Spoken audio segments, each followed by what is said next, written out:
Good morning to Orlando. Jeremy, Musa, can you hear me? Yes, we hear you, Peter. Fantastic. So actually we organized 2 cases for today. So we need to be very, very confident to get the time enough. So I will start the introduction our teams on the 2 labs. Actually we have very, very cold weather, so I'm a little bit jealous that you have a very nice weather in Orlando. So we have an EP lab 1, which is like a long-standing persistent AF patient. And we have second case later on with some kind of interruption with a paroxysmal AF patient with again some strategy to ablate. So actually we are going right now for the first patient, which we are using non-contact dipole-density mapping for chronic long-standing persistent atrial fibrillation.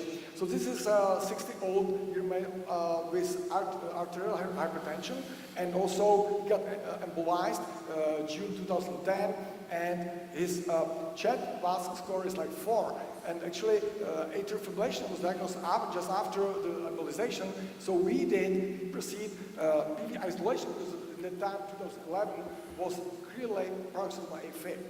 Then, because of EFICAS 2 study was dedicated to remap the asymptomatic patients to study the contact force catheter. So we brought in again April 2011, and we recognized that 2 veins on the right side were reconnected, small gaps. So we got these gaps off, and actually we haven't seen the patient since. And what we know from his cardiologist, the atrial fibrillation recurrences start January 2014, so he is now not interrupted atrial fibrillation running with several repeated cardioversions, which was clearly unsuccessful, and despite all the meds. So we decided to bring him back and show him. So we will show you the technology.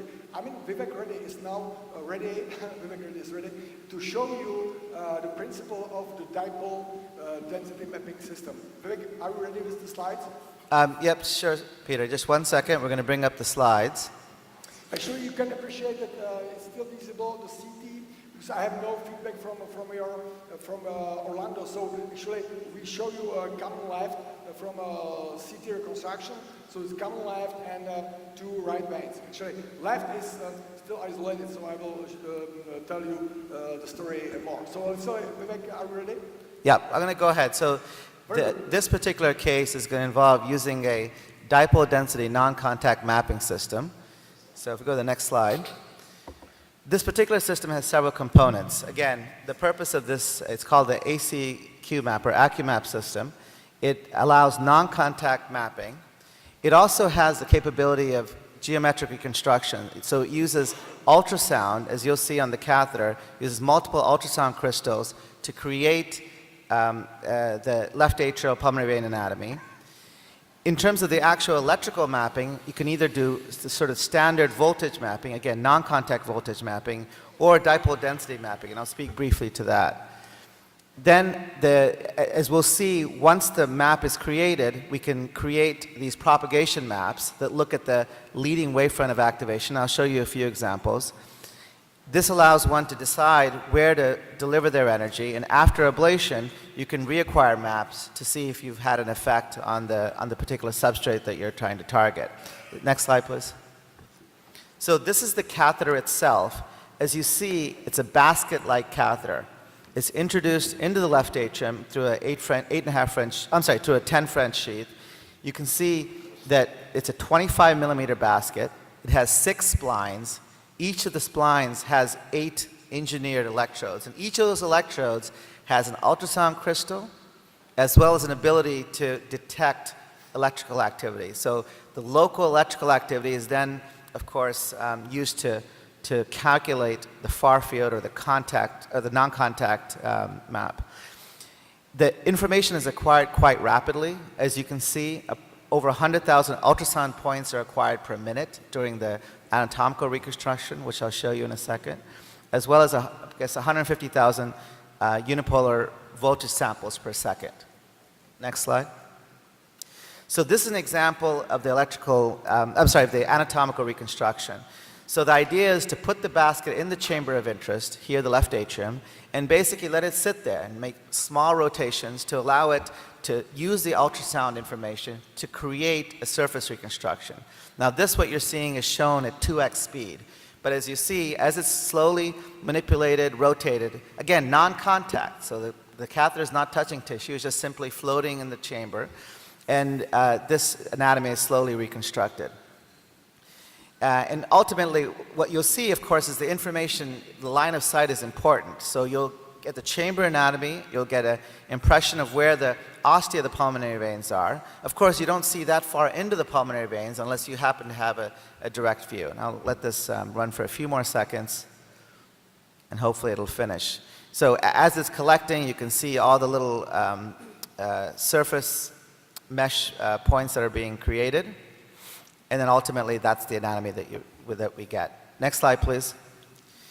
So in terms of the electrical information, the inverse and forward algorithms are applied to the intercavitary voltage on the 48 electrodes to derive the dipole density. So what is dipole density? Well, dipole density measures the local charge at each of these locations, whereas voltage is a summation of all the dipole density information from the surrounding locations. Why does this matter? Well, at least empirically, the dipole density appears to give a much sharper image, or much more localized understanding of what's happening in terms of electrical information. And I think that hopefully when we go live, they'll show examples of both dipole density maps as well as voltage mapping. Next slide. And I think this is going to be the last slide I'll show you. So in terms of atrial fibrillation, these are the 3 patterns that have been observed in the use of this system. So if you look at the far left, it's sort of the focal activation that you see during atrial fibrillation. So the idea, eruption of activity, so that's one type of potential mechanism of sustaining atrial fibrillation. In the middle, what's called the localized rotational activation, LRA. This doesn't mean that this is continuously rotating, of course. This is transient rotor-like activation. And on the right side, what's called localized irregular activation. That is regions where you see activation that seems to be emanating, entering, sort of a complex activation. Okay, so I think with that, why don't we go live back to you, Peter? So you can go ahead and show us what you've done so far. Thank you, Vivek. So Peter, we're back to you. Just want to summarize the case for the audience. So what you are going to show us is a case of persistent atrial fibrillation on someone who had two prior PVI-only procedures before. So please go ahead. Tell us what you did before you went on air, and then where you are now and what's your plan for the case. Actually, in the beginning of the case, I really want to show you the anatomic creation. So can you go live to the floor? So I will show you the basket. It's floating in the left atrium body.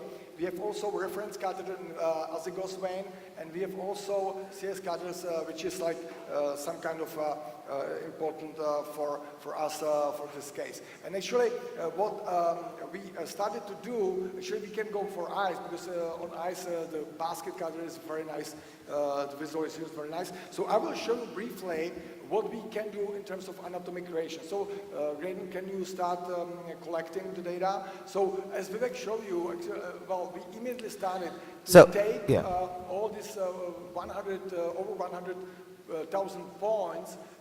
So while I'm moving the catheter, the basket catheter, inside the body, I can really fast way to reproduce all this anatomy in a very short period of time. So all these areas I can really fulfill. You can see that I need to rotate the basket 60 degrees back and clockwise, counterclockwise, and I'm creating the anatomy fast way. You can appreciate that, well, it's going in a really real minute. So actually we've done the anatomy, to be fair. So actually, Graydon, can you show us the final map we did in the beginning of the case? Perfect. So this is anatomy we did before the live transmission. And we observed in this guy that despite the long-standing atrial fibrillation, despite all the previous ablation procedures, we again observed gaps in the right side veins. right superior and the right inferior. Can you show us the tags of the ablation points? So we did isolation, but before then we did the map. So actually it's very interesting to show you a recorded activation map prior to isolation, and then we will show you the map after isolation.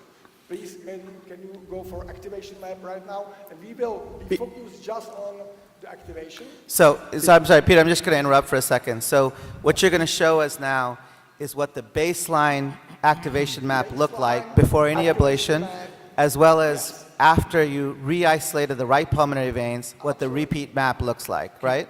Can I ask a So question? this is the map, this will be map prior Peter? isolation, okay?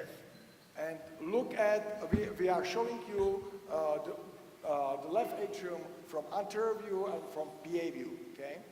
Sort of. So we can appreciate that we can show the propagation, some kind like collision, sometimes very complex, but somehow on the posterior wall you can indicate by arrow the rotational activation, which is not full cycle and a little bit complex, but we can observe on the posterior wall some kind of rotational activity, and also on the septal, anterior septal side, some rotational activity. Peter, I'm going to interrupt here for a second. So we're going to take a question from Dr. Packer, and then I'm going to ask you a couple of questions about the case for clarification for the audience. Doug, Yes. please go ahead. So Peter, I have a couple of questions about your volume rendering first.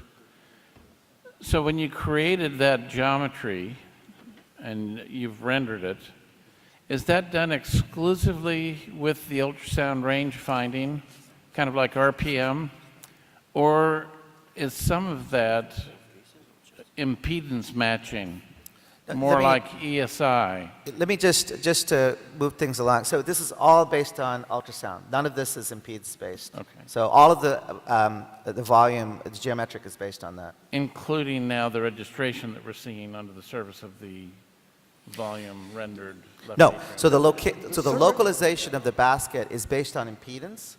The creation of the geometry is based on the ultrasound. But then, of course, where the basket is within this construct is based on impedance mapping. So it There gives is you no a- magnetic mapping. It gives you a starting point. Well, the anatomy is the anatomy, and Yeah. of course, then you project the actual electrical information onto this. So, Peter and Vivek, so this is the rotational activity you're showing on the anterior wall. Are these the type of signals that you want to target in this procedure? Yeah. So again, so those are the three types of patterns that Yep. are depicted. So I guess these, I would call them the third pattern, the localized irregular activation.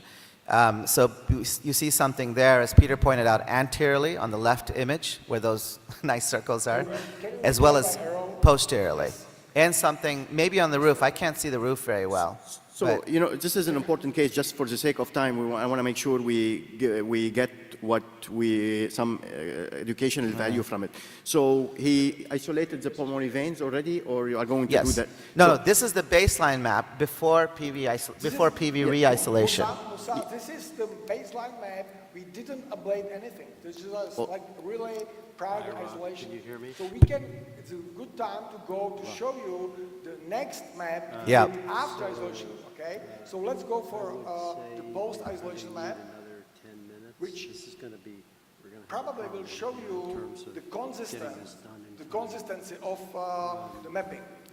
Okay, so this is now going to be the post-re-PVI map that you just did. Okay, can you highlight also the ablation points? Can you hear me? Please, on the right side.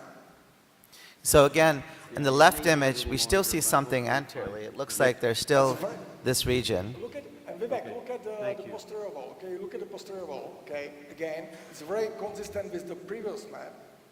And also the complex irregularity on the anterior septal side. Okay? Peter, Actually, you mentioned previously that you've seen something, some activity on the roof. So it was, in the first map, it was nearly focal activity. So it's like third or first pattern of activity we can we can observe by this kind of mapping, okay? So, Peter, can I just make a comment? Because we have about 5 minutes left before we have to move on.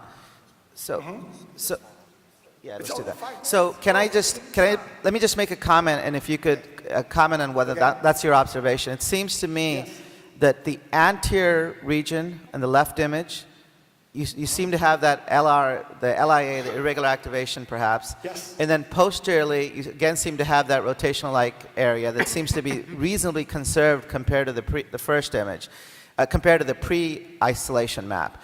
If you look on the roof, in my mind, in the roof, we didn't see much in the baseline map, but we're seeing something more at this point. Is that your guys' impression? That's right, Vivek, this is great, and just want to add, what we're seeing is temporal coupling of LRAs and LIAs and the focus on the top. So to your point, the anterior septal and the posterior target sites are temporarily switching between LIA and LRA. It's primarily the irregular type. And then a focus with irregular on the roof. Okay, so actually, if I can tell you, Musa asked me about strategy, what we could do based on this map. So you can see the area of interest, we tag it on the maps. So we thought that the very nice and very important area is on the septal side or anterior septal, which clearly Vivek indicated is much nicer after isolation. And also the area of interest is on the posterior wall. Actually, we did some mapping with standard thermocool Celsius catheter, and actually in Prague, we've seen a lot of fractionation activity in the core of this posterior left atrial wall area. Actually, we didn't touch any on the roof, so I would say in terms of this time, we have no actually space for showing the ablation strategy, so we will go for systematic ablation for all these four sides, for this rotational activity, and maybe later, when we have a chance, we can show you what we got by this ablation strategy. Is it okay for you? Well, yeah, so Peter, we have about 7 minutes right now for this case left. Oh, So, 7 minutes. yeah, time flies. So perhaps you could go ahead and map out the ablation strategy, where you're going to put your first lesions, and then we can come back later and see how things are going. So Graydon, can you, Derek, can you show us the posterior? So let's go for the posterior. Honza will do it, okay? So I have more space for explaining. So what we can see on the posterior wall when we are going really in the core of this area of interest, it was a little bit like spiral, I mean the complex, but a little bit spiral activity there. So in the Pruka, can you show Pruka live? So this is some kind of fractionation activity in the core. Wait, what kind of a, Peter, what kind of a catheter is sitting over there? This is a high-density spiral? Standard thermocool Celsius. Okay, Curtis. Just, Peter, if you can hold on 1 second. I want to see, Peter, I want to see if we have any questions from the audience about the case, what you saw so far, any clarifications? Okay, go ahead, Peter. Well, we can show you, look at that. So we have very nice smoothing and much more not interested potential outside the core. So actually even on Pruka, we can, our recording system, we can justify that going inside the core, we can get some more interesting potential, which fits with the mapping system, this dipole density. Peter, can you just show us the fluoro for 1 second so we see what's going on?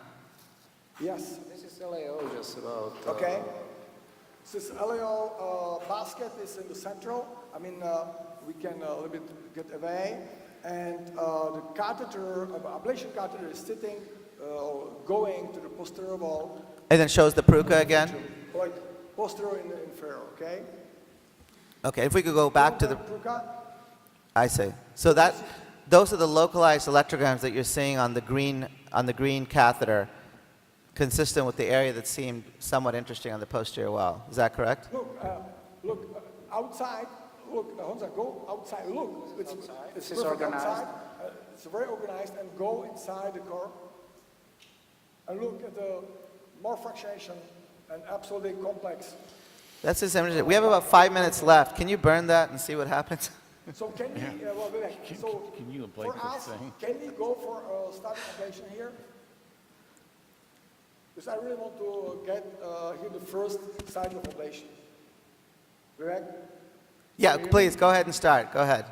Okay, guys, so let's set up RF and let's go 25 today. What?